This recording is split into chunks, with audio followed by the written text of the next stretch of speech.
खुद ही को कर बुलंद इतना कि हर तकदीर से पहले खुदा भी पूछे कि बोल तेरी रजा क्या है।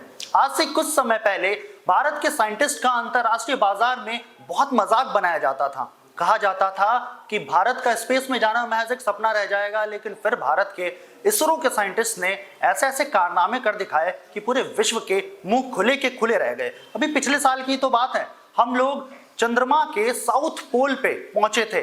ये देखकर कहीं ना कुछ लोगों के होश जरूर उड़ गए थे। अमेरिका तक ये कह रहा था कि हमारी सहायता के बिना आखिर भारत ऐसे कर कैसे रहा है। ये सब चीजें विश्व देख ही रहा था कि अभी एक और नया धमाका इसरो ने फोड़ दिया, एक नया बम फोड़ दिया है। गगनयान मिशन, नाम से आपको समझ आ गया होगा। गगनयान अर्थात भारत के सतह से 400 किलोमीटर ऊपर ऑर्बिट में 4 लोगों को भेजा जाएगा। भारत के इतिहास में पहली बार ऐसा कोई मिशन इनिशिएट किया जा रहा है। सबसे पहले तो इसरो के सभी साइंटिस्ट इसके लिए बधाई के पात्र हैं। मैं आपको इस वीडियो में उन सभी पहलुओं को बताने की कोशिश करूंगा जो कि इस मिशन में रखे गए हैं और जिनको आपके लिए समझना बेहद जरूरी है।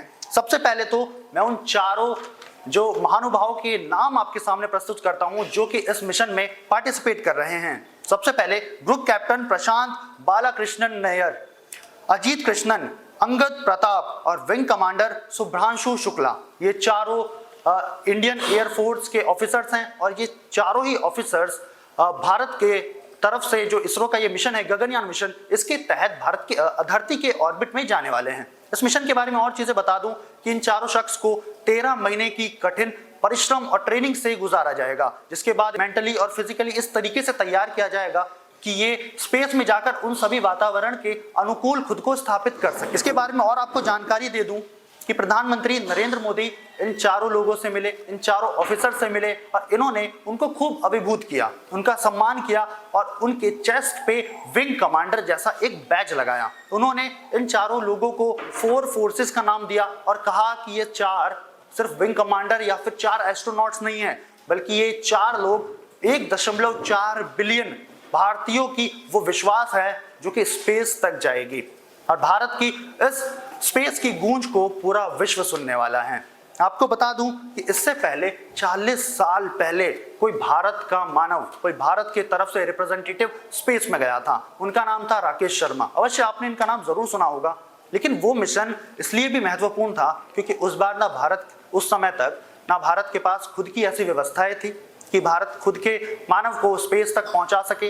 लेकिन आज का समय अलग है, आज का युग अलग है।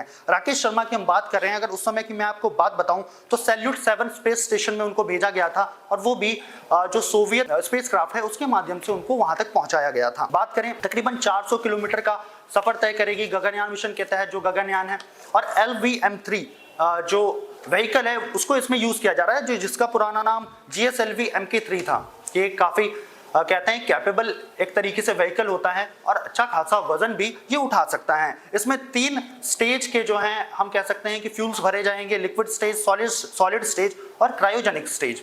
और एक और बढ़िया चीज आपको बता दूं कि जब ये मिशन इनिशिएट होगा तो इसके फर्स्ट स्टेज में कुछ रोबोट्स को इस जगह LVM-3 में बिठा करके धरती के कक्ष में भेजा जाएगा और अगर वो सफलतापूर्वक सक्सेसफुली डन हो जाता है उसके बाद इन चारों ऑफिसर्स को इसमें बिठा करके धरती की कक्षा में पहुंचाया जाएगा। 14 फरवरी को क्रायोजेनिक टेस्ट भी इसका हो चुका है, यानी कि हर चीज डन है। इसमें विकास इंजन लगा हुआ है। विकास इंजन वही इंजन है जिसको कि सर नंबी नारायणन जी ने बनाया था, इनिशिएट किया था और अपनी टीम के साथ विकास इंजन का आविष्कार किया था, जो कि आज के समय में जितने भी स्पेसक्राफ्ट स्पेस में जाते हैं उन सब में विकास इंजन का इस्तेमाल होता है। इससे पहले चंद्रयान 2 बना था, चंद्रयान 2 में भी विकास इंजन का इस्तेमाल किया गया था। इसरो के साइंटिस्ट के हवाले से एक और जरूरी खबर आप तक पहुंचा दूं। साल 2035 तक भारत अपना खुद का पहला स्पेस स्टेशन लॉन्च करने वाला है। ये सभी भारतीयों के लिए गर्व का विषय है। साल 2040 तक पहला मानव सहित मून मिशन भारत लॉन्च करने वाला है और ये भी हम भारतीयों के लिए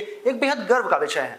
अंतिम पड़ाव, एक अंतिम सवाल जो आपके मन में होगा कि आखिर कितना पैसा लग रहा है इस मिशन को इनिशिएट करने में, इस मिशन को कंप्लीट करने में।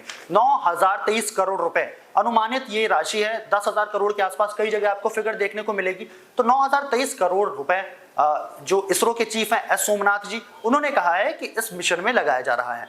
इस मिशन से जुड़े हुए जितने भी अपडेट्स होंगे आपको व्यू पे मिलता रहेगा, लेकिन उसके लिए आपको चैनल को सब्सक्राइब करना पड़ेगा। आज के लिए इतना ही। मैं रवि मिश्रा, कैमरा पर्सन प्रियांक के साथ।